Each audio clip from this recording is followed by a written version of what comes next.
जय श्री कृष्ण। ओम नमो भगवते वासुदेवाय नमः। आप सुन रहे हैं पौराणिक अमृतवाणी द्वारा प्रसारित महाभारत कथा। ये आगे की कथा प्रारंभ करते हैं। युधिष्ठिर ने पूछा, पितामह, राजा कुशिक का वंश तो क्षत्रिय था, उससे ब्राह्मण जाति की उत्पत्ति कैसे हुई? महात्मा परशुराम और विश्वामित्र का महान प्रभाव अद्भुत था। राजा कुशिक और महर्षि ऋषि ये ही अपने अपने वंश के प्रवर्तक थे। उनके पुत्र जमदग्नि और गादी को लांघकर उनके पौत्र परशुराम और विश्वामित्र में ही है विजातीयता का दोष क्यों आया? इसका रहस्य भी बतलाइए। भीष्म जी ने कहा, भारत, इस विषय में राजा कुशिक और महर्षि च्यवन के संवाद रूप प्राचीन इतिहास का उदाहरण दिया जाता है। पूर्व काल में भृगुवंशी महर्षि च्यवन को यह बात मालूम हुई कि हमारे वंश में कुशिक वंश की कन्या के संबंध से क्षत्रियत्व का महान दोष आने वाला है। यह जानकर उन्होंने कुशिक के समस्त कुल को भस्म कर डालने का विचार किया। राजा कुशिक के पास जाकर कहा, राजन, मैं यहाँ तुम्हारे साथ कुछ काल तक रहना चाहता हूँ। यह सुनकर राजा ने महर्षि को बैठने के लिए आसन दिया और स्वयं गेंडवा लेकर उन्हें पैर धोने के लिए जल निवेदन किया। इसके बाद अर्घ्य आदि देने की संपूर्ण क्रियाएं पूर्ण की। तदनंतर उन्होंने शांत भाव से महर्षि को विधिवत मधुपर्क का भोजन कराया और हाथ जोड़कर कहा, भगवान, हम दोनों पति पत्नी आपके अधीन है, बताइए हम आपकी क्या सेवा करें? राज्य, धन, गौ और यज्ञ निमित्त दान जो कुछ आप लेना चाहें वह सब हम देने को तैयार है। मेरा यह महल, यह राज्य और यह राज सिंहासन सब आपका है। आप ही राजा है, इस पृथ्वी का पालन कीजिए। मैं तो सदा आपकी आज्ञा में रहने वाला सेवक हूँ।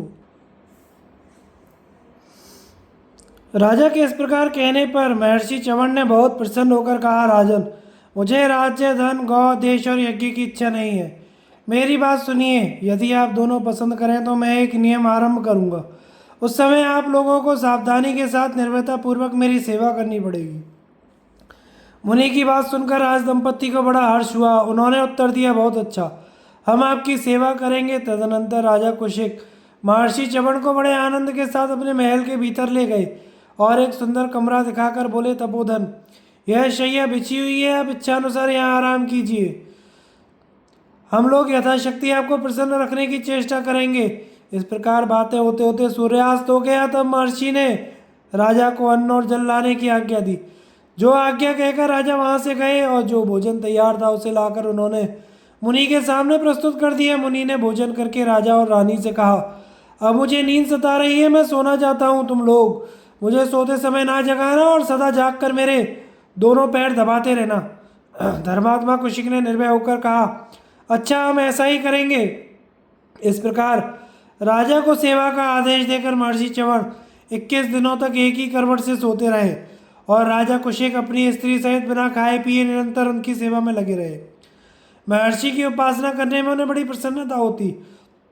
22वें दिन महातपस्वी च्यवन मुनि अपने आप उठे और राजा से बिना कुछ कहे महल के बाहर चले गए। दोनों राज दंपत्ति भूख और परिश्रम से दुर्बल हो गए थे, तो भी मुनि को जाते देख वे उनके पीछे पीछे गए, किंतु उन मुनि श्रेष्ठ ने उनकी ओर आंख उठाकर देखा तक नहीं। उन दोनों के देखते ही देखते महर्षि अंतर ध्यान हो गए और राजा खिन्न होकर पृथ्वी पर गिर पड़े। थोड़ी देर बाद किसी तरह अपने आप को संभाल कर रानी को साथ ले पुनः मुनि को ढूंढने का प्रयत्न करने लगे। जब कहीं भी महर्षि दिखाई ना पड़े तो राजा अपनी स्त्री सहित थक कर लौट आए। उस समय उन्हें बड़ा संकोच हो रहा था। नगर में पहुंचकर वे किसी से कुछ बोले नहीं, केवल दीन भाव से मुनि के चरित्र पर ही मन ही मन विचार करने लगे कि उन्होंने सूर्य इधर से महल में प्रवेश किया, किंतु वहां जाते ही उन्हें भृगुनंदन च्यवन जी उसी पलंग पर सोते दिखाई पड़े। ऋषि को देखकर वे दोनों आश्चर्य में पड़े। उनकी सारी थकावट दूर हो गई और फिर पहले की भांति वे यथास्थान बैठकर मुनि के पैर दबाने लगे। अब की बार वे महामुनि दूसरी करवट सो रहे थे। जब उतना ही समय बीत गया तो वे स्वयं ही जागे। राजा और रानी उनके भय से शंकित थे, अतः उन्होंने अपने मन में तनिक भी विकार नहीं आने दिया। जागते ही ऋषि ने कहा, अब मैं स्नान करूंगा, तुम लोग मेरे शरीर में तेल की मालिश करो। यद्यपि वे दोनों भूख और थकावट से दुर्बल हो गए थे, तो भी बहुत अच्छा कहकर आनंद से बैठे हुए ऋषि के शरीर में चुपचाप तेल मलने लगे। किंतु महातपस्वी च्यवन मुनि ने अपने मुंह से एक बार भी यह नहीं कहा कि बस करो, अब मालिश पूरी हो गई। इतने पर भी जब राजा और रानी के मन में उन्होंने कोई विकार नहीं देखा तो सहसा उठकर वे स्नानागार में चले गए। वहां स्नान के लिए राजोचित सामग्री पहले ही तैयार करके रखी गई थी, किंतु वे उसका किंचित भी उपयोग ना करके राजा के देखते ही देखते वहीं अंतर ध्यान हो गए। फिर भी उन दोनों दंपत्ति ने इसके लिए कोई बुरा नहीं माना। तदनंतर ऋषि ने स्नान करके पुनः राजा और रानी को दर्शन दिया। उन्हें आए देखकर दोनों का मुख प्रसन्नता से खिल उठा और वे हाथ जोड़कर बोले, भगवान भोजन तैयार है। मुनि ने कहा, ले आओ। आज्ञा पाकर दोनों पति पत्नी ने गृहस्थों और वनवासियों को के भोजन करने योग्य भांति भांति की सामग्री लाकर मुनि के सामने रखी। मुनि ने वह सब लेकर शैया और बिछौनों सहित एक स्थान पर रखा और उसे उत्तम वस्त्रों से ढक दिया। तत्पश्चात भोजन सामग्री सहित उन सब वस्त्रों में उन्होंने आग लगा दी। राजा रानी के देखते ही देखते वे फिर अंतर ध्यान हो गए, किंतु इतने पर भी उन दोनों बुद्धिमान दंपत्ति ने क्रोध नहीं किया। राजर्षि कुशिक सारी रात रानी के साथ चुपचाप बैठे ही रह गए। जब इतने प्रयास के बाद भी महर्षि च्यवन राजा का कोई चित्र ना देख सके तो फिर उनसे बोले, तुम स्त्री सहित रथ में जुट जाओ और उसमें मुझे बिठाकर मैं जहाँ कहूँ वहीं ले चलो। राजा ने निशंक होकर कहा, बहुत अच्छा। और वे एक बहुत बड़ा रथ तैयार करके ले आए। उसमें बाईं ओर बोझ ढोने के लिए रानी को लगाकर स्वयं दाहिनी ओर जुट गए। उस रथ पर उन्होंने एक चाबुक भी रख दिया जिसमें आगे की ओर 3 शाखाएं थी और जिसका अग्रभाग सुई की नोक के समान तीखा था। यह सब तैयारी करके उन्होंने मुनि से पूछा, भगवान बताइए रथ किस ओर चले? जहाँ जाने के लिए आप आज्ञा देंगे वहीं आपका रथ जाएगा।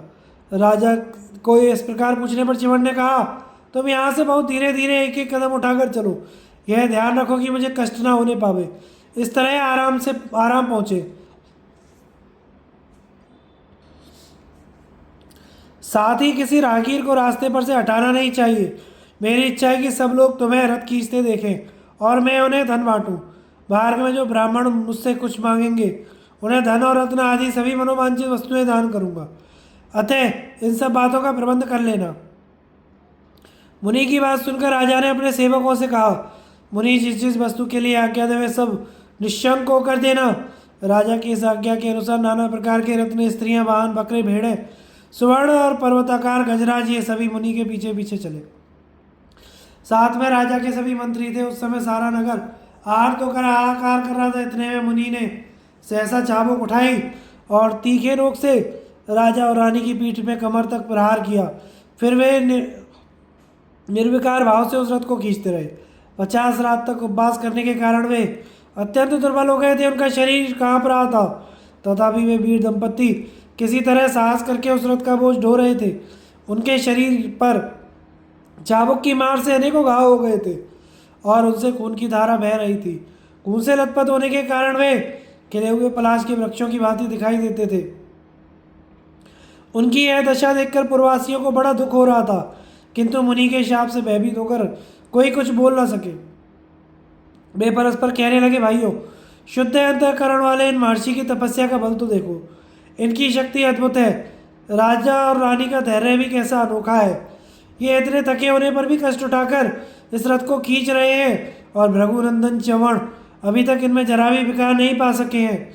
भीष्म जी कहते हैं, युधिष्ठिर मुनिवर च्यवन जी जब किसी तरह राजा रानी के मन में मैल ना देख सके तो वे कुबेर की तरह उनका सारा धन लुटाने लगे, किंतु इस कार्य में भी राजा कुशिक बड़ी प्रसन्नता के साथ ऋषि की आज्ञा का पालन करने लगे। यह सब देखकर मुनिवर च्यवन बहुत संतुष्ट हुए। उस उत्तम रथ से उतरकर उन दोनों दंपत्ति को उन्होंने बाहर होने के कारण से मुक्त कर दिया। तदनंतर वे इसने भरी गंभीर वाणी में बोले, मैं तुम दोनों को उत्तम वर देना चाहता हूँ, बताओ क्या दूँ? यह कहते हुए उन दोनों के घायल सुकुमार शरीर पर स्नेहवश अमृत के समान कोमल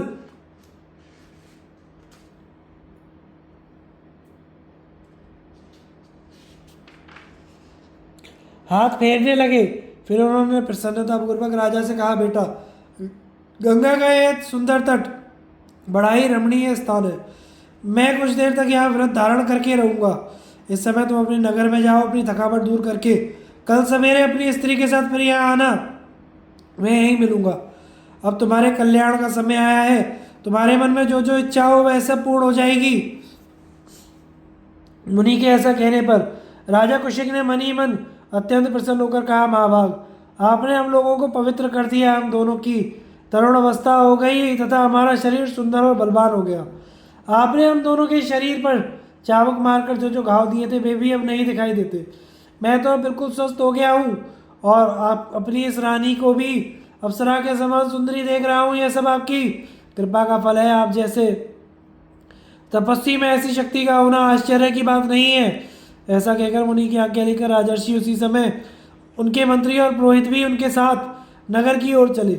नगर में प्रवेश करके उन्होंने पूर्वाह्न काल की संपूर्ण क्रियाएं संपन्न की और स्त्री सहित भोजन करके रात्रि में पलंग पर शयन किया। उस समय वे मुनियों के दिए हुए नूतन शरीर और नई शोभा से युक्त होने के कारण बहुत प्रसन्न थे। इधर भृगुकुल की कीर्ति बढ़ाने वाले तपस्या के धनी महर्षि च्यवन ने गंगा तट पर तपोवन को अपने संकल्प द्वारा नाना प्रकार के रत्नों से सुशोभित करके इंद्रपुरी से भी बढ़कर समृद्ध और सुंदर बना दिया। च्यवन का कुशिक को स्वर्गीय दृश्य दिखाना, उनके घर में रहने का प्रयोजन बतलाना और उनके वंश को ब्राह्मणत्व प्राप्ति का वरदान देना। युधिष्ठिर भीष्म जी कहते हैं, युधिष्ठिर, तदनंतर महामना राजा कुशिक वह रात्रि व्यतीत होने पर जागे और पूर्वाह्न काल के नैतिक नियमों से निवृत्त होकर अपनी रानी के साथ उस तपोवन की ओर चल दिए। वहां पहुंचकर उन्होंने एक सुंदर महल को देखा जो नीचे से ऊपर तक सोने का बना हुआ था। उसमें मणियों के हजारों खंभे लगे हुए थे। वह अपनी शोभा से गंधर्व नगर को मात कर रहा था।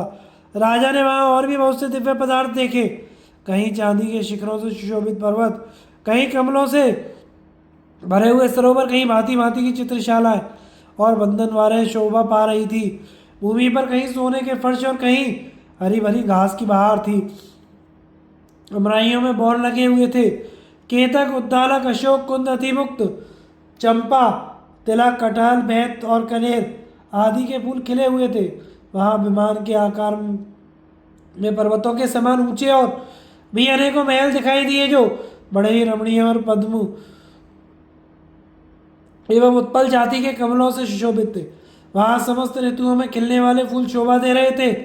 वह अद्भुत दृश्य देखकर राजा मन ही मन सोचने लगे, क्या यह स्वप्न है या मेरे चित्त में भ्रम हो गया है, अथवा यह सब कुछ सत्य ही है। हो इसी शरीर से मुझे परम गति प्राप्त हो गई या मैं उत्तर कुरु अथवा अमरावती आ पहुंचा। यह महान आश्चर्य की बात जो मुझे दिखाई दे रही है क्या है। राजा इस प्रकार सोच ही रहे थे कि उनकी दृष्टि भृगुनंदन च्यवन मुनि पर पड़ी, जो मणिमय स्तंभों से युक्त स्वर्ण में विमान के भीतर बहुमूल्य एवं दिव्य पलंग पर सो रहे थे। उन्हें देखकर राजा कुशिक को बड़ी प्रसन्नता हुई। वे अपनी रानी के साथ उनके निकट गए। इतने में ही च्यवन ऋषि उस पलंग सहित अंतर ध्यान हो गए। फिर एक क्षण में ही वह सुंदरवन और वहां की सारी सजावट विलीन हो गई। तब राजा उन्हें ढूंढते ढूंढते वन में गए। वहां जाकर उन्होंने महाव्रतधारी च्यवन मुनि को कुश की चटाई पर बैठकर जप करते देखा। इस प्रकार अपने योग बल से उन्होंने राजा को मोह में डाल दिया। तब राजा कुशिक ने यह अत्यंत अद्भुत घटना देखकर पत्नी सहित बड़े आश्चर्य में पड़े और हर्ष में भरकर अपनी स्त्री से कहने लगे, कल्याणी, हमने भृगु कुल तिलक च्यवन मुनि की कृपा से कैसे विचित्र और परम दुर्लभ पदार्थ देखे हैं। भला तपोबल से बढ़कर कौन सा बल है। जिस बात की मन के द्वारा कल्पना मात्र की जाती है वह तपस्या के से साक्षात सुलभ हो जाती है। त्रिलोकी के राज्य की अपेक्षा भी तभी श्रेष्ठ है। अच्छी तरह तपस्या करने पर उसकी शक्ति से मोक्ष मिल सकता है। इन ब्रह्मर्षि च्यवन का प्रभाव अद्भुत है। ये इच्छा करते ही दूसरे लोगों की सृष्टि कर सकते हैं। इस पृथ्वी पर ब्राह्मणी पवित्र वाक, पवित्र बुद्धि और पवित्र कर्म वाले होते हैं। महर्षि च्यवन के सिवा दूसरा कौन है जो इतने महान कार्य कर सके। राजा इस प्रकार खड़े खड़े विचार कर रहे थे। इतने में उनका आना महर्षि च्यवन को मालूम हो गया। उन्होंने राजा को देखकर कहा, राजन, शीघ्र यहाँ आओ। आज्ञा पाकर महाराज कुशिक स्त्री सहित मुनि के पास गए और उन वंदनीय महात्मा को उन्होंने मस्तक झुकाकर प्रणाम किया। मुनि ने आशीर्वाद और सांत्वना देते हुए उन्हें बैठने की आज्ञा दी। मुनि शांत अवस्था में आ गए थे। उन्होंने राजा को मधुर वाणी से तृप्त करते हुए कहा, राजन तुमने 5 ज्ञान इंद्रियों, 5 कर्म इंद्रियों और मन को अच्छी तरह जीत लिया है, इसलिए तुम महान संकट से मुक्त हो। तुमने भली भांति मेरी आराधना की है, तुम्हारे द्वारा कोई छोटे से छोटे अपराध भी नहीं हुआ। अच्छा, अब मुझे जाने की आज्ञा दो, मैं जैसा आया था वैसे ही लौट जाऊंगा। तुम्हारे ऊपर मैं बहुत प्रसन्न हुआ था, तो मुझसे कोई भी उत्तम वर मांग लो। कुशिक ने कहा, ब्राह्मण आप मुझ पर प्रसन्न है, यही मेरे लिए सबसे बड़ा वर है तथा यही मेरे जीवन और राज्य का फल है। भृगुनंदन, यदि आपका मुझ पर प्रेम हो तो मेरे मन में एक संदेह है, उसे दूर करने की कृपा कीजिए। च्यवन ने कहा, नरश्रेष्ठ तुम मुझसे वर भी मांग लो और तुम्हारे मन में जो संदेह है उसे भी कहो, मैं तुम्हारा सब कार्य पूर्ण करूंगा। कुशिक ने कहा, भार्गव यदि आप प्रसन्न हो तो मुझे यह बताइए कि आपने मेरे घर पर इतने दिनों तक क्यों निवास किया, इसका कारण मैं सुनना चाहता हूँ। 21 दिनों तक एक करवट से शयन करना, फिर उठने के बाद बिना कुछ बोले बाहर चल देना, सहसा अंतर ध्यान हो जाना, फिर दर्शन देकर 21 दिनों तक दूसरी करवट सोते रहना, उठने पर तेल की मालिश कराना, फिर अंतर ध्यान होकर चल देना, पुनः महल में आकर भांति भांति के भोजन को एकत्रित करना, उसमें आग लगा देना, फिर सहसा रथ पर सवार होकर बाहर नगर की यात्रा करना, धन लुटाना एवं वन में अनेकों स्वर्ण में महलों मणियों और मूंगों के पाए वाले पलंगों को दिखलाना, अंत में सबको अदृश्य कर देना। आपके इन कार्यों का मैं यथार्थ कारण सुनना चाहता हूँ। च्यवन ने कहा, राजन जिस कारण से मैंने ये सब काम किए थे उसे आद्योपांत सुनो। पूर्व काल की बात है, एक दिन देवताओं की सभा में ब्रह्मा जी कह रहे थे कि ब्राह्मण और क्षत्रिय में विरोध होने के कारण दोनों कुलों में संकरता आ जाएगी। उनके मुंह से मैंने यह भी सुना था कि तुम्हारे वंश की कन्या से मेरे वंश में क्षत्रिय तेज का संचार होगा और तुम्हारा एक पौत्र ब्राह्मण तेज से संपन्न तथा पराक्रमी होगा। यह सुनकर मैं तुम्हारे वंश का उच्छेद कर डालने की इच्छा से यहाँ आया। उस समय मैंने तुमसे यही कहा था कि मैं एक व्रत आरंभ करूंगा, तुम मेरी सेवा करो। इसी व्यास से मैं तुम्हारा दोष ढूंढ रहा था, किंतु तुम्हारे घर में रहकर भी मैंने आज तक तुम में कोई दोष नहीं पाया। 21 दिन तक सोता रहा, परंतु तुमने या तुम्हारी स्त्री ने मुझे जगाने का साहस नहीं किया। फिर मैं अंतर ध्यान हुआ और पुनः तुम्हारे घर में आकर योग का आश्रय लेकर 21 दिनों तक सोया। मैंने सोचा तुम लोग भूख थकावट से घबराकर मेरी निंदा करोगे, इसी उद्देश्य से मैंने तुम लोगों को भूखे रखकर कलेश पहुंचाया। इतने पर भी तुम्हारे और तुम्हारी स्त्री के मन में तनिक भी क्रोध नहीं हुआ। इससे मैं तुम लोगों के ऊपर बहुत संतुष्ट हुआ। इसके बाद जो मैंने भोजन मंगाकर चलाया उसके भीतर भी यही उद्देश्य छिपा था कि तुम डाह के कारण उस पर क्रोध करोगे, किंतु मेरे उस बर्ताव को भी तुम लोगों ने सह लिया। तदनंतर मैं रथ पर बैठकर कहा, तुम स्त्री सहित आकर मेरा रथ खींचो। इस कार्य को भी तुमने निर्भय होकर पूर्ण किया। फिर जब मैं तुम्हारा धन लुटाने लगा तो भी तुम क्रोध के वशीभूत नहीं हुए। इन सब बातों से मुझे तुम्हारे ऊपर बड़ी प्रसन्नता हुई। अतः मैंने तुम्हें संतुष्ट करने के लिए इस वन में स्वर्ग का दर्शन कराया है। राजन, इस वन में जो तुमने दिव्य दृश्य देखा है वह स्वर्ग की एक झांकी थी। तुमने अपनी रानी के साथ इसी शरीर से कुछ देर स्वर्ग का सुख अनुभव किया है। यह सब मैंने तुम्हें तप और धर्म का प्रभाव दिखलाने के लिए ही किया है। ये बातें देखने पर तुम्हारे मन में जो इच्छा हुई है वह भी मुझे मालूम हो गई।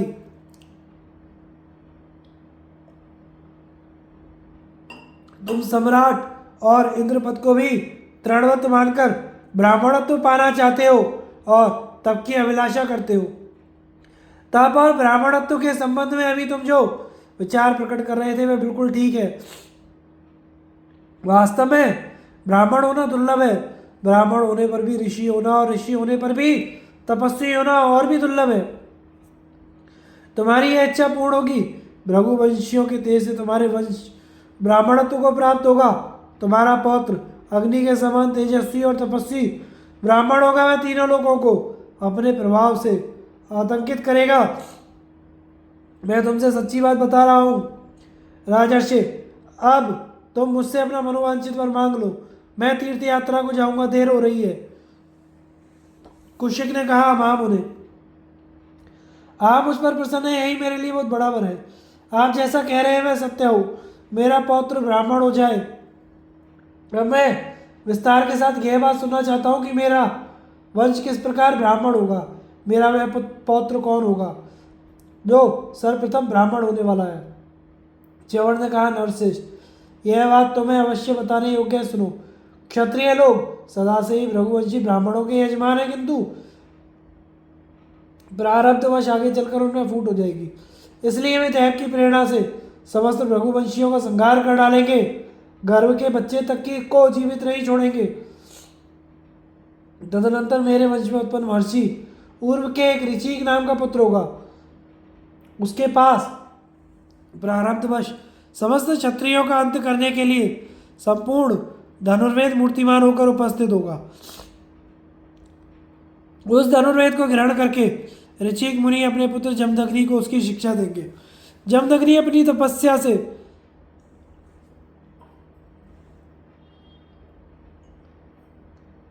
शुद्ध अंतकरण वाले होंगे और उस धनुर्वेद को धारण करेंगे। वे तुम्हारे कुल का कल्याण करने के लिए तुम्हारे वंश की कन्या का पाणी ग्रहण करेंगे। वह कन्या राजा गादी की पुत्री और तुम्हारी पौत्री होगी। उसके गर्भ से महर्षि जमदग्नि क्षत्रिय धर्म का आचरण करने वाला पुत्र होगा और वे ही महाराज गादी के को विश्वामित्र नाम का एक परम धार्मिक पुत्र प्रदान करेंगे, जो क्षत्रिय होकर भी ब्राह्मण धर्म का पालन करने वाला बृहस्पति के समान तेजस्वी और महान तपस्वी होगा। इस प्रकार ब्राह्मण के कुल में क्षत्रिय और क्षत्रिय के कुल में ब्राह्मण उत्पन्न होने में दो स्त्रियां कारण बनेंगी। यह सब कुछ ब्रह्मा जी की प्रेरणा से होगा। तुम्हारी तीसरी पीढ़ी ब्राह्मण हो जाएगी और तुम पवित्र आत्मा रघुवंशियों के संबंधी बनोगे। भीष्म जी कहते हैं, महात्मा च्यवण मुनि का वचन सुनकर राजा कुशिक बहुत प्रसन्न हुए। तदनंतर महातेजस्वी च्यवण ने उन्हें वर मांगने के लिए पुनः प्रेरित किया। तब राजा ने कहा, महामुने, मेरा कुल ब्राह्मण हो जाए और उसका मन धर्म में लगा रहे। उनके इस प्रकार कहने पर च्यवण मुनि ने कहा, अच्छा, ऐसा ही होगा। फिर वे राजा की अनुमति लेकर तीर्थ यात्रा को चले गए। राजा युधिष्ठिर, इस प्रकार मैंने रघुवंशी और कुशिक वंशियों के परस्पर संबंध का कारण बतलाया है। च्यवण ऋषि ने जैसा कहा उसी प्रकार परशुराम और विश्वामित्र का जन्म हुआ। नाना प्रकार के शुभ कर्मों और जलाशय बनाने तथा बगीचे लगाने का फल। युधिष्ठिर ने कहा, पितामह, इस पृथ्वी को जब मैं शक्तिशाली राजाओं से हीन देखता हूँ, मुझे बड़ी चिंता और घबराहट होती है। यद्यपि मैंने सैकड़ों देशों के राज्यों पर अधिकार पाया है और समूची पृथ्वी पर विजय प्राप्त की है,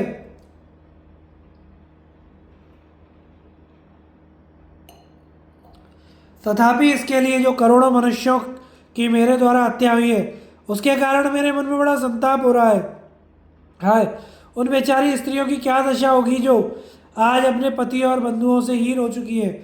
यह सब सोचकर मेरी तो ऐसी इच्छा होती है कि भयंकर तपस्या करके अपने शरीर को सुखा डालूं, किंतु इस विषय में आपका क्या विचार है, यह यथार्थ रूप से सुनना चाहता हूँ। भीष्म ने कहा, राजन, मैं तुम्हें एक अद्भुत रहस्य बतलाता हूँ। मनुष्य के मरने पर किस कर्म से कौन सी गति मिलती है, इस विषय को सुनो। तपस्या से स्वर्ग मिलता है, तपस्या से श्रेष्ठ की प्राप्ति होती है तथा तपस्या से ही दीर्घायु, ऊंचा पद, तरह तरह के भोग प्राप्त होते हैं। ज्ञान, विज्ञान, आरोग्य, रूप, संपत्ति और सौभाग्य भी तपस्या के ही फल हैं। तप करने से मनुष्य धन पाता है, मौन व्रत के आचरण से सब पर हुक्म चलाता है, दान से उपभोग, ब्रह्मचर्य के पालन से दीर्घायु प्राप्त करता है, व्रत की दीक्षा लेने से उत्तम कुल में जन्म होता है, फल मूल भोजन करने वालों को, राज्य और पत्ता चबाकर रहने वालों को स्वर्ग की प्राप्ति होती है, दूध पीकर रहने वाला मनुष्य स्वर्ग को जाता है और दान देने से अधिक धन मिलता है, गुरु की सेवा से विद्या और नित्य श्राद्ध करने से संतान की वृद्धि होती है, जो केवल शाकाहार करके रहता है उसे गोधन की प्राप्ति होती है। तिनके खाने वाले स्वर्ग में जाते हैं और हवा पीकर रहने वाले यज्ञ का फल पाते हैं। जो द्विज नित्य स्नान करके दोनों समय संध्योपासन करते हैं वे दक्ष प्रजापति के समान होते हैं। अन्न और जल का त्याग करने वाले स्वर्ग में जाते हैं तथा खुले मैदान वेदी पर शयन करने वालों को गृह और शैया की प्राप्ति होती है। चीथड़े और वलकर पहनने वालों को उत्तम वस्त्र और आभूषण मिलते हैं। जल में बैठकर तप करने वाला राजा होता है तथा सत्यवादी पुरुष स्वर्ग में देवताओं के साथ आनंद भोगता है। दान से यश, अहिंसा से आरोग्य, ब्राह्मणों की सेवा से राज्य और ब्राह्मणत्व की प्राप्ति होती है। लोगों को पानी पिलाने से सदा रहने वाली कीर्ति मिलती है। अन्नदान से समस्त कामनाओं और उपभोगों की प्राप्ति होती है। जो समस्त प्राणियों को सांत्वना देता है वह सब प्रकार के शोकों से छूट जाता है। देवताओं की सेवा से राज्य और दिव्य रूप मिलते हैं। मंदिर में दीपदान करने से मनुष्य का नेत्र निरोग रहता है। दर्शनीय वस्तुओं के दान से बुद्धि स्मरण शक्ति प्राप्त होती है। 12 वर्षों तक उपवास, दीक्षा और त्रिकाल स्नान का नियम पालन करने से वीरों से भी श्रेष्ठ गति प्राप्त होती है। यज्ञ और उपवास करने से स्वर्ग मिलता है। फल और फूल दान करने से मनुष्य मोक्षदायक ज्ञान प्राप्त करता है। जो सोने से मढ़ी हुई सींगों वाली कपिला गाय का कांस के बने हुए दुग्ध पात्र और बछड़े समेत दान करता है, उस पुरुष के पास वह गौ उन्हीं गुणों से युक्त कामधेनु होकर आती है। उस गौ के शरीर में जितने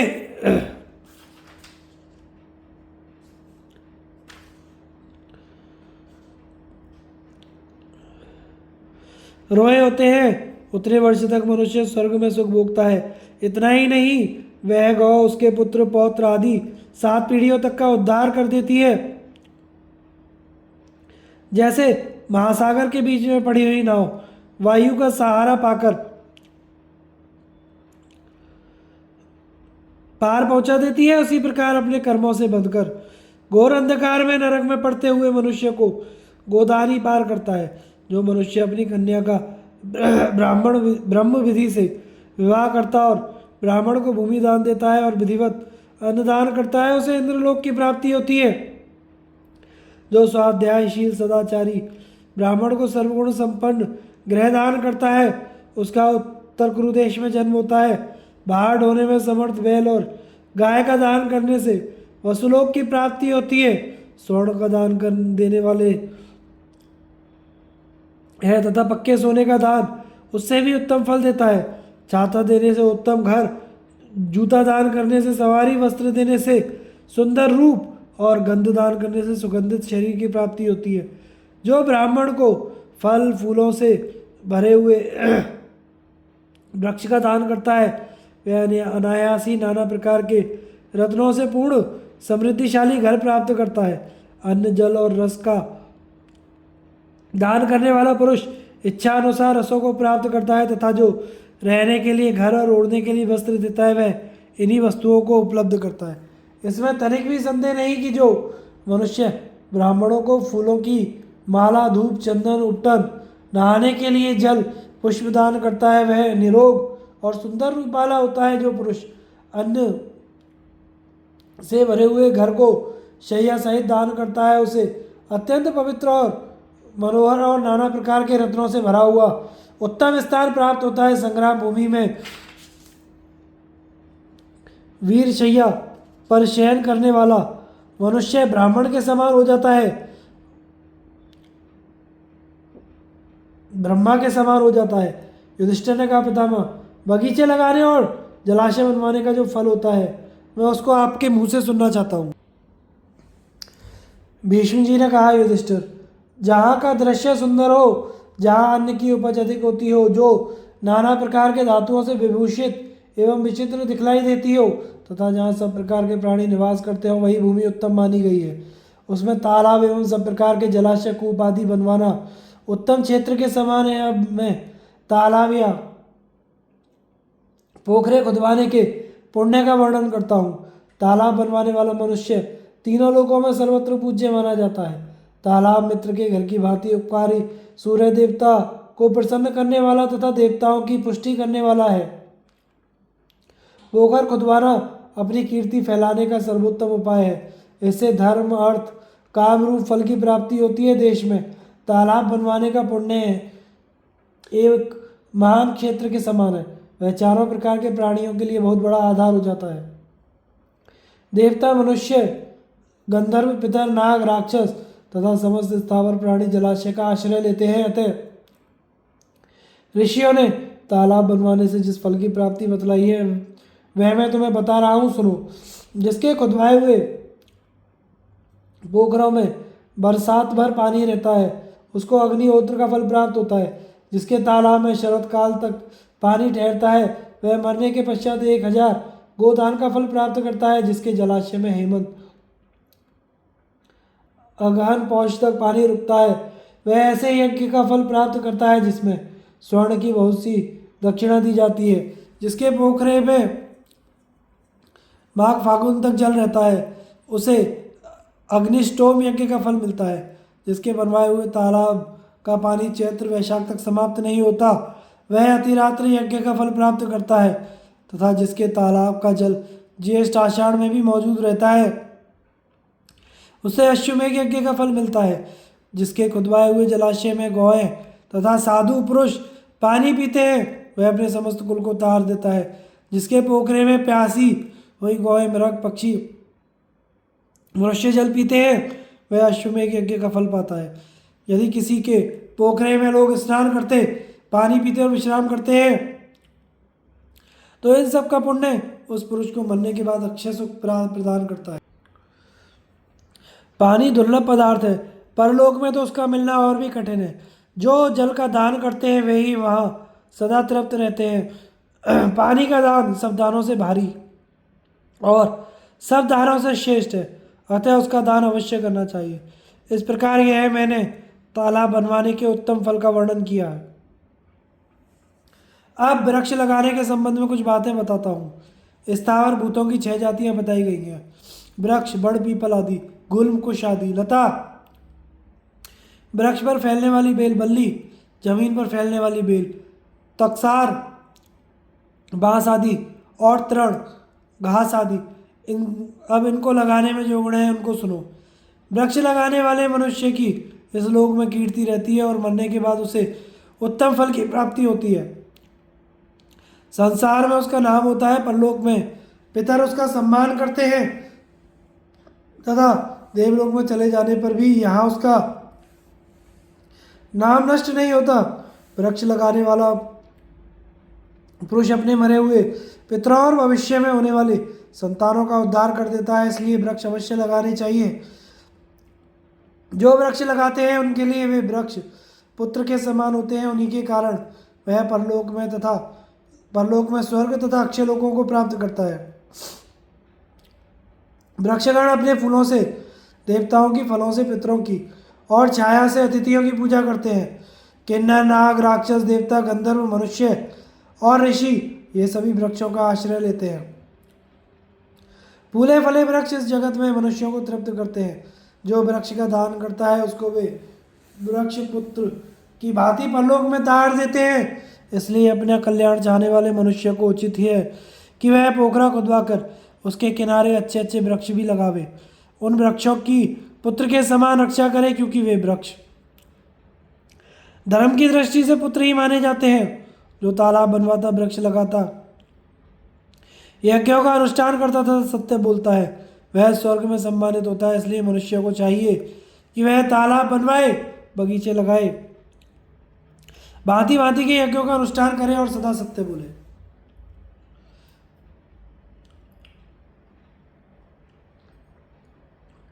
भीष्म द्वारा उत्तम दान, उत्तम ब्राह्मणों की प्रशंसा करते हुए उनकी आराधना का उपदेश।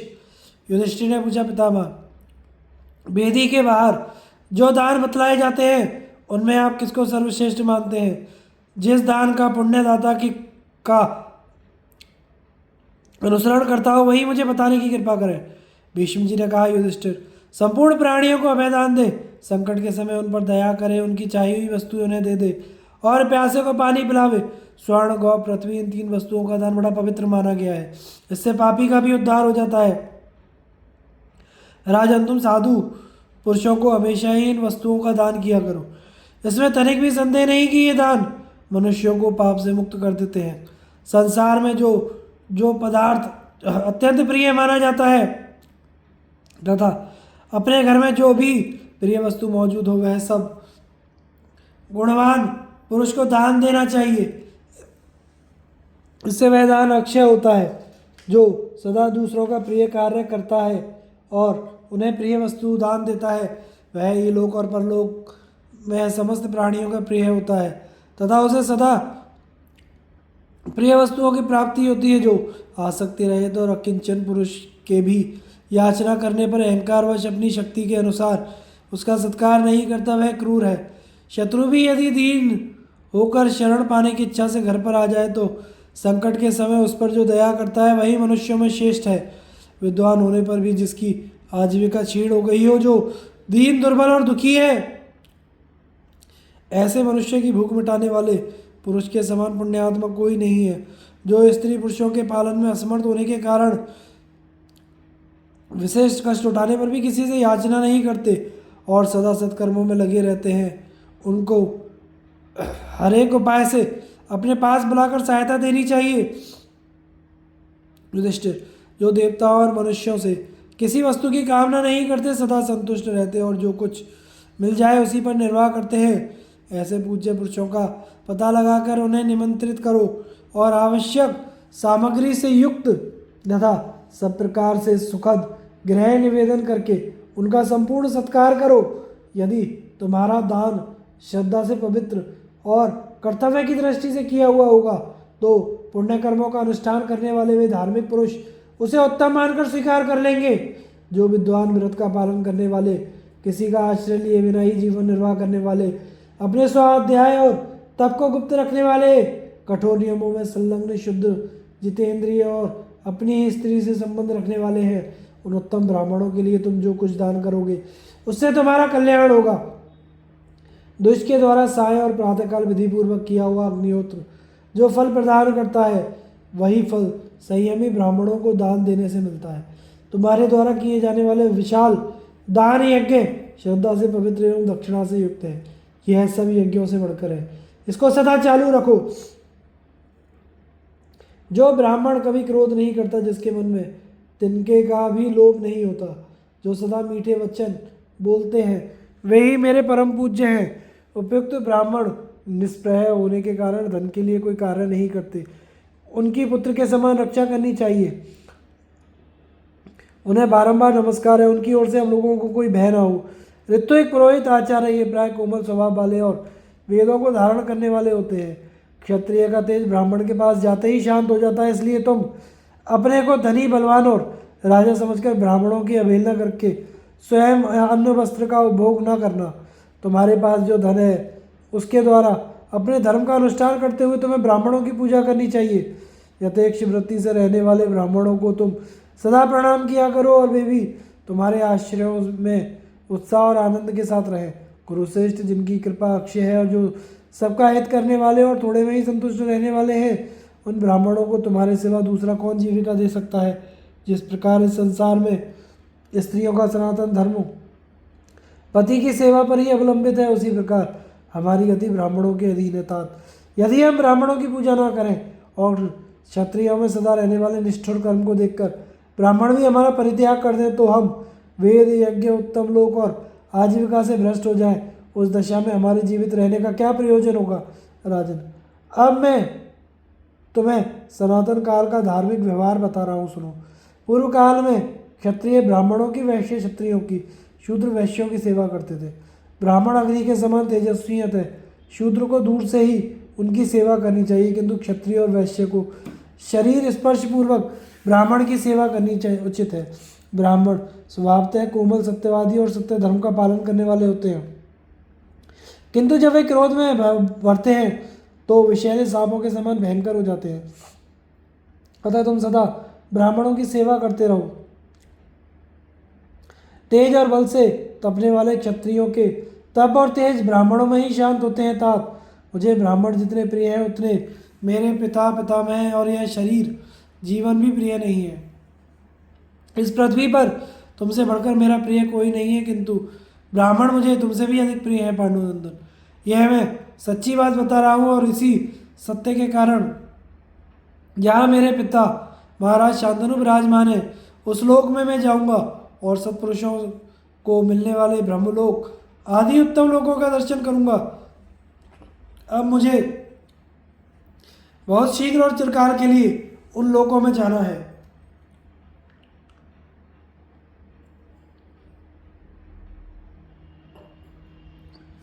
युधिष्ठिर ने पूछा, पिता में उत्तम आचरण, विद्या और कुल में एक समान प्रतीत होने वाले दो ब्राह्मणों में से यदि एक याचक हो दूसरा अयाचक हो तो किसको दान देने से उत्तम फल मिलता है?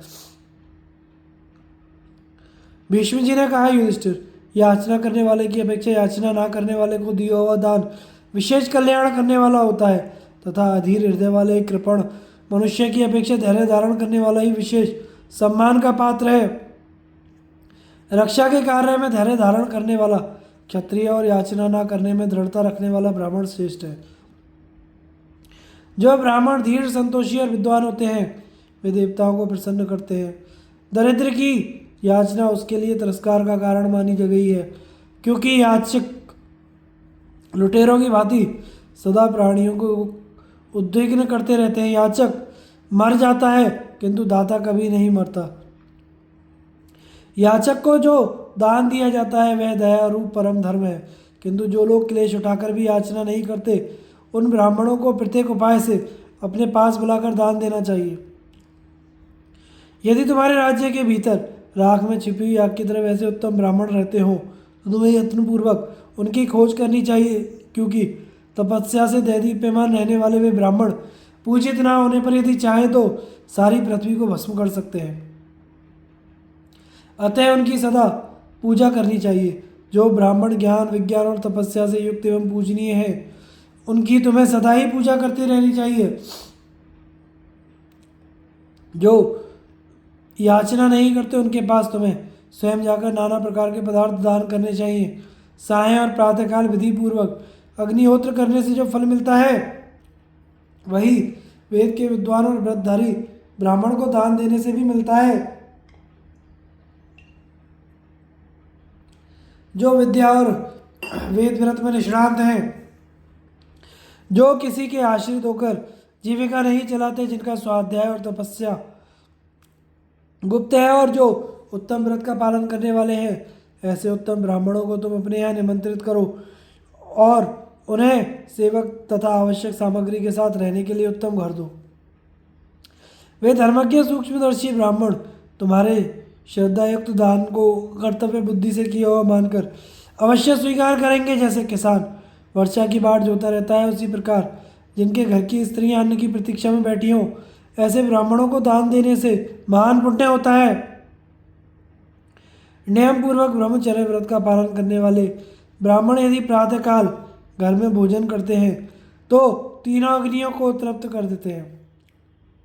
दोपहर के समय उन्हें गौ, स्वर्ण और वस्त्र देने से इंद्र देवता प्रसन्न होते हैं तथा तीसरे पहर में जो तुम देवताओं, पितरों और ब्राह्मणों के उद्देश्य से दान करते हो वह विश्वदेवों को संतुष्ट करने वाला होता है। सब प्राणियों के प्रति अहिंसा का भाव रखना, सबको यथायोग्य भाग अर्पण करना, इंद्रिय संयम, त्याग, धैर्य और सत्य, ये सब गुण तुम्हें यज्ञांत में अव्रत स्नान का फल देंगे। इस प्रकार तुम्हारे जो श्रद्धापूत एवं दक्षिणायुक्त यज्ञ का विस्तार हो रहा है यह सभी यज्ञों से बढ़कर है। तात युधिष्ठिर, तुम इस यज्ञ को सदा जारी रखना। राजा के लिए यज्ञ, दान और ब्राह्मण आदि प्रजा की रक्षा का उपदेश। युधिष्ठिर ने पूछा, पिता में दान और यज्ञ ये दोनों क्रियाएं इस लोक में फल देती हैं या परलोक में?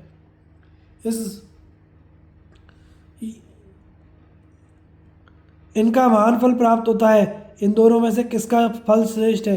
कैसे लोगों को दान देना चाहिए तथा किस प्रकार और कब यज्ञ का अनुष्ठान करना चाहिए, इस बात को मैं यथार्थ रूप से जानना चाहता हूँ। अतः आप मुझसे दान धर्म का वर्णन कीजिए। भीष्म जी ने कहा, बेटा, क्षत्रिय को सदा कठोर कर्म करने पड़ते हैं, अतः यज्ञ और दान ही उसे पवित्र करने वाले कर्म होते हैं। साधु पुरुष पाप करने वाला तथा राजा का दान नहीं लेते, इसलिए राजाओं को पर्याप्त दक्षिणा देकर यज्ञों का अनुष्ठान करना चाहिए। साधु पुरुष यदि दान स्वीकार करें तो राजा को बड़ी श्रद्धा के साथ उन्हें प्रतिदिन दान देना चाहिए, क्योंकि श्रद्धा पूर्वक किया हुआ दान आत्मशुद्धि का सर्वोत्तम साधन है। तुम नियम पूर्वक यज्ञ की दीक्षा लेकर सुशील, सदाचारी, तपस्वी, भेदवेत्ता, सबसे मैत्री रखने वाले तथा साधु स्वभाव वाले ब्राह्मणों को धन देकर संतुष्ट करो।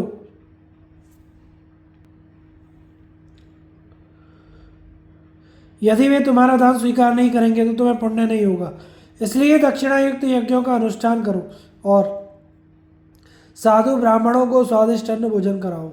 याज्ञिक पुरुषों को दान करके तुम अपने को यज्ञ और दान के पुण्य का भागी समझ लो। यज्ञ करने वाले ब्राह्मणों को का सदा सम्मान करो, इससे तुम्हें भी यज्ञ किया आंशिक फल प्राप्त हो जाएगा। जो बहुतों का उपकार करने वाला, बाल बच्चे वाले ब्राह्मणों का पालन पोषण करता है, वह उस शुभ कर्म के प्रभाव से प्रजापति के समान संतानवान हो जाता है। परोपकारी संत पुरुष सदा उत्तम धर्मों का प्रसार और प्रचार करते रहते हैं। अपना सर्वस्व समर्पण करके भी ऐसे लोगों का पालन पोषण करना चाहिए। युधिष्ठिर, तुम समृद्ध हो, इसलिए ब्राह्मणों को गाय, बैल, अन्न, छाता, जूता, वस्त्रदान करते रहो। जो ब्राह्मण यज्ञ करते हो उन्हें घी, अन्न, घोड़े, जुते हुए रथ आदि की सवारियाँ, उत्तम घर, शैया आदि दान करो। ये दान सरलता से होने वाले और समृद्धि बढ़ाने वाले हैं। जिन ब्राह्मणों का आचरण निंदित ना हो, वे यदि जीविका के बिना कष्ट पा रहे हो तो उनका पता लगाकर गुप्त या प्रकट रूप में जीविका का प्रबंध करके सदा उनका पालन करते रहना चाहिए। क्षत्रियों के लिए यह कार्य राजसूय और अश्वमेध के यज्ञ से भी अधिक कल्याणकारी है। ऐसा करने से तुम सब पापों से मुक्त और पवित्र होकर स्वर्ग में जाओगे। तुम्हें अपने सेवकों और प्रजा का भी पुत्र की भांति पालन करना चाहिए। ब्राह्मणों के पास जो वस्तु ना हो उसे देना और जो हो उसकी रक्षा करना भी तुम्हारा कर्तव्य है। अपना सारा जीवन ही तुम्हें ब्राह्मणों की सेवा में लगाना चाहिए। उनकी रक्षा से कभी मुंह नहीं मोड़ना चाहिए। ब्राह्मणों के पास यदि बहुत धन इकट्ठा हो जाए तो यह उनके लिए अनर्थ का ही कारण होता है, क्योंकि लक्ष्मी का निरंतर सहवास उन्हें दर्प और मुंह में डाल देता है। ब्राह्मण जब मोहग्रस्त होते हैं तो निश्चय ही धर्म का नाश हो जाता है, और धर्म का नाश होने पर प्राणियों का भी नाश हो जाता है। इसमें तनिक भी संदेह की बात नहीं। जो राजा प्रजा से कर के रूप में प्राप्त हुए धन को खजांचियों को सुपुर्द करके खजाने में रखवा लेता है और अपने कर्मचारियों को यज्ञ के लिए राज्य से दूसरा धन वसूल करने की लिए आज्ञा देकर प्रजा को लूटता है। उसकी आज्ञा के अनुसार लोगों को डरा धमकाकर निष्ठुरता पूर्वक जो धन लाया जाता है उसी से यज्ञ का अनुष्ठान करता है। उस राजा के ऐसे यज्ञ की साधु पुरुष प्रशंसा नहीं करते। इसलिए जो लोग बहुत धनी हो और बिना पीड़ा दिए ही अनुकूलता पूर्वक धन दे सकें, उन्हीं के दिए हुए धन को उपयोग में लाना चाहिए। ऐसे ही उपाय से संग्रह किए हुए धन के द्वारा यज्ञ करना उचित है, बलात् लाए हुए धन से नहीं। जब राजा का विधि पूर्वक राज्याभिषेक हो जाए तो राज्य आसन पर बैठने के अनंतर राजा को महान यज्ञ का अनुष्ठान करके उसमें बहुत सी दक्षिणा देनी चाहिए। राजा वृद्ध, बालक, दीन और अंधे मनुष्य के धन की रक्षा करे। पानी ना बरसने पर जब प्रजा कुआं खोदकर किसी तरह सिंचाई करके कुछ अन्न पैदा करे तो राजा को उससे कर नहीं लेना चाहिए, तथा जो स्त्री किसी कलेश में पड़कर रो रही हो उससे भी धन लेना उचित नहीं है। राजा यदि दरिद्र का धन छीनता है तो वह धन उसकी राज्य और लक्ष्मी का नाश कर देता है। जिसके स्वादिष्ट भोजन की ओर बालक तरसती आंखों से देखते हैं वह उन्हें खाने को नहीं मिलता। उस पुरुष के द्वारा इससे बढ़कर पाप और क्या हो सकता है। राजन, यदि तुम्हारे राज्य में कोई विद्वान ब्राह्मण भूख से कष्ट पा रहा हो तो तुम्हें भ्रूण हत्या का पाप लग सकता है। राजा शिवी ने कहा है कि जिसके राज्य में ब्राह्मण या और कोई मनुष्य क्षुधा से पीड़ित हो रहा हो उस राजा के जीवन को धिक्कार है। जिसके राज्य में स्नातक ब्राह्मण भूख का कलेश उठा रहा हो, उसके राज्य की उन्नति नहीं होती, साथ ही वह शत्रु राजाओं के हाथ में चला जाता है। जिसके राज्य से रोती बिलखती स्त्रियों का बलपूर्वक अपहरण हो जाता है और उनके पति पुत्र रोते पीटते रह जाते हो, उस राजा को जीवित नहीं समझना चाहिए। वे मुर्दे के समान है जो प्रजा की रक्षा नहीं करता, सिर्फ उसके धन को लूटता खसोटता रहता है, तथा जिसके पास सुयोग्य मंत्री नहीं है वह निर्दयी राजा कलयुग के समान है। प्रजा को चाहिए कि ऐसे राजा को बांध कर मार डाले जो प्रजा से यह कहकर कि मैं तुम लोगों का रक्षक हूँ फिर उनकी रक्षा नहीं करता, वह पागल कुत्ते की तरह मार डालने योग्य है। राजा से आरक्षित होकर प्रजा जो कुछ पाप करती है राजा को उसका चतुर्थांश भागी होना पड़ता है। इस प्रकार राजा से भलीभांति सुरक्षित होकर प्रजा जो शुभ कर्म करती है उसके पुण्य का चौथाई भाग राजा को प्राप्त होता है। युधिष्ठिर, जैसे सब प्राणी मेघ के सहारे जीवन धारण करते हैं, जैसे पक्षी बहुत बड़े वृक्ष का आश्रय लेकर रहते हैं, तथा जिस प्रकार राक्षस कुबेर के और देवता इंद्र के आश्रित होकर जीवन धारण करते हैं, उसी प्रकार तुम्हारे जीते जी सारी प्रजा तुमसे ही अपनी आजीविका चलावे और तुम्हारे सहृदय भाई बंधु तुम पर ही अवलंबित होकर जीवन निर्वाह करें।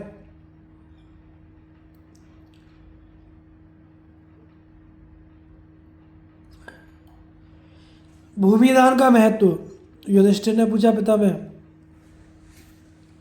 यह देना चाहिए वह देना चाहिए कहकर श्रुति बड़े आदर के साथ दान का विधान करती है, तथा शास्त्रों में राजाओं के लिए अनेकों प्रकार के दान की आज्ञा है, किंतु उन सब दानों में से कौन सा दान सबसे उत्तम है?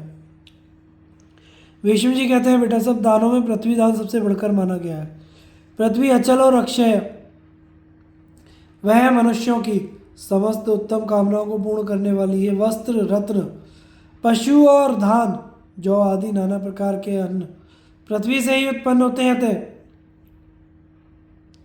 पृथ्वी का दान करने वाला मनुष्य बहुत काल तक समृद्धशाली रहकर सुख भोगता है। जब तक पृथ्वी कायम रहती है तब तक भूमि दान करने वाला मनुष्य उत्तर उत्तर उन्नति करता ही रहता है। इस जगत में भूमि दान से बढ़कर और कोई दान नहीं है। हमने सुना है जिन लोगों ने थोड़ी सी पृथ्वी दान की है वे भूमि दान का पूर्ण फल पाकर उसका उपभोग करते हैं। जो इस अक्षय पृथ्वी का दान करता है वह दूसरे जन्म में मनुष्य होकर पृथ्वी का स्वामी होता है। धर्मशास्त्रों का सिद्धांत है कि जैसा दान किया जाता है वैसा भोग मिलता है। संग्राम में शरीर का त्याग करे अथवा इस पृथ्वी को दान दे, ये दोनों ही कार्य क्षत्रियों को उत्तम लक्ष्मी प्राप्त कराने वाले हैं।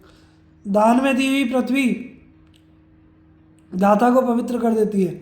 कितना ही बड़ा पापी ब्रह्म हत्यारा असत्यवादी क्यों ना हो, दान में दी हुई पृथ्वी के दाता के पाप दो बहाकर उसे सर्वथा निष्पाप कर देती है।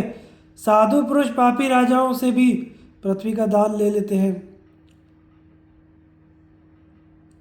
किंतु और किसी वस्तु का दान स्वीकार नहीं करते। अयोग्य पात्र को भूमि दान लेने का अधिकार नहीं है। जिस भूमि को दान में दे दिया जाए उससे स्वयं काम नहीं लेना चाहिए। जीविका होने के कारण मनुष्य क्लेश में पड़कर जो कुछ पाप कर डालता है वह सारा पाप गोचर्म के बराबर भी भूमि दान करने से धुल जाता है। जो राजा कठोर कर्म करने वाला और पापरायण है उन्हें पाप मुक्त होने के लिए इस परम पावन पृथ्वी दान का उपदेश करना चाहिए। प्राचीन काल के लोग ऐसा मानते थे कि जो अश्वमेध यज्ञ करता है अथवा जो साधु पुरुष को पृथ्वी दान करता है इन दोनों में बहुत कम अंतर है। जो पृथ्वी का दान करता है उसे तप, यज्ञ, विद्या,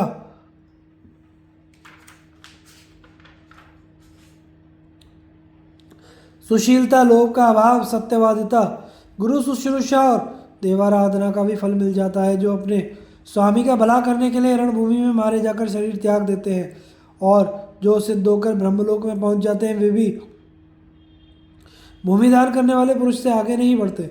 जैसे माता पिता अपने बच्चे को सदा दूध पिलाकर पालती है, उसी प्रकार पृथ्वी सब प्रकार के रस देकर भूमिदाता के ऊपर अनुग्रह करती है। मृत्यु काल, दंड, तमोगुण, दारुण, अग्नि, भयंकर पाश, ये सब भूमि दान करने वाले के पास नहीं फटकते। पृथ्वी का दान करने वाला शांत चित्त मनुष्य, देवता और पितरों को भी तृप्त कर देता है। दुर्बल, जीविका के बिना दुखी और भूख के कष्ट से मरते हुए ब्राह्मण को उपजाऊ भूमि दान करने वाला मनुष्य यज्ञ का फल पाता है। जैसे बछड़े के प्रति वात्सल्य भाव से भरी हुई गौ अपने तनों से दूध बहाती हुई उसे पिलाने के लिए दौड़ती है, उसी प्रकार यह पृथ्वी भूमि दान करने वाले को सुख पहुंचाती है। जो मनुष्य जोती हुई, बोई और उपजी हुई खेती से भरी हुई भूमि दान करता है अथवा विशाल भवन बनवा कर देता है, उसकी समस्त कामनाएं पूर्ण होती हैं। जो सदाचारी, अग्निहोत्र और उत्तम व्रत में संलग्न ब्राह्मण को भूमि दान करता है, उसे कभी विपत्तिग्रस्त नहीं होना पड़ता। जैसे चंद्रमा की कला प्रतिदिन बढ़ती है, उसी प्रकार दान की हुई पृथ्वी में जितनी बार फसल पैदा होती है उतना ही उसके दान का फल बढ़ता जाता है। इस विषय में प्राचीन बातों के जानकार लोग पृथ्वी की गाई हुई गाथा कहा करते हैं, जिसे सुनकर परशुराम जी ने समूची पृथ्वी कश्यप को दान कर दी थी। वह गाथा इस प्रकार है। पृथ्वी कहती है, मुझे दान में दो और मुझे ही दान के रूप में ग्रहण करो। मुझे देकर मुझे ही पाओगे, क्योंकि मनुष्य इस लोक में जो कुछ दान करता है वही उसे परलोक में मिलता है। जो मनुष्य श्राद्ध काल में पृथ्वी की इस वेद तुल्य गाथा का पाठ करता है वह ब्रह्म भाव को प्राप्त होता है।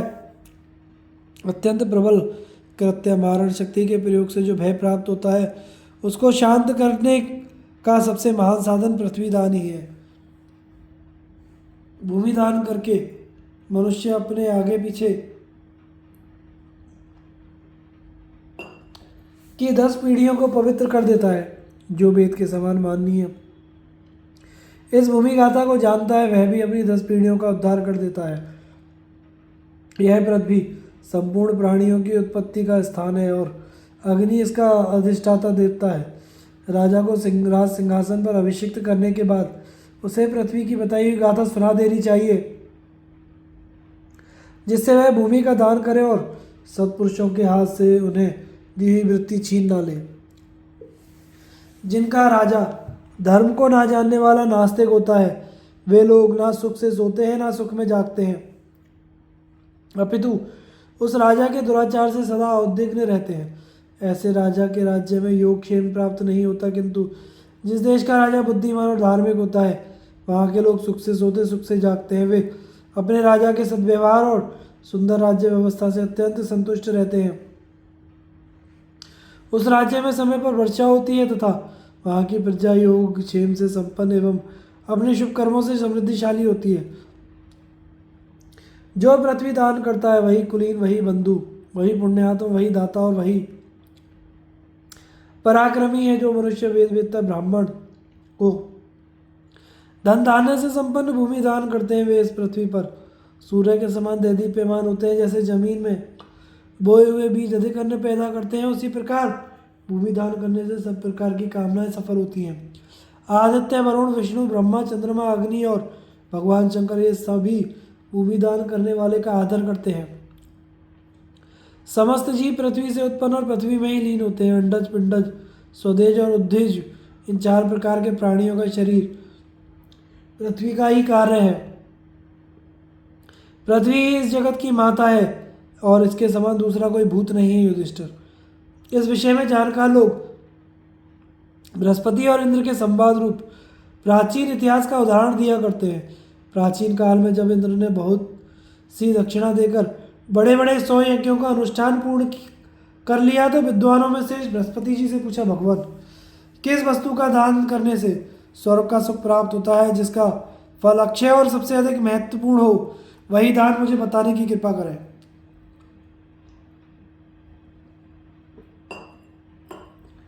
बृहस्पति जी ने कहा, इंद्र, जो बुद्धिमान स्वर्ण, गौ और पृथ्वी का दान करता है वह सब पापों से मुक्त हो जाता है।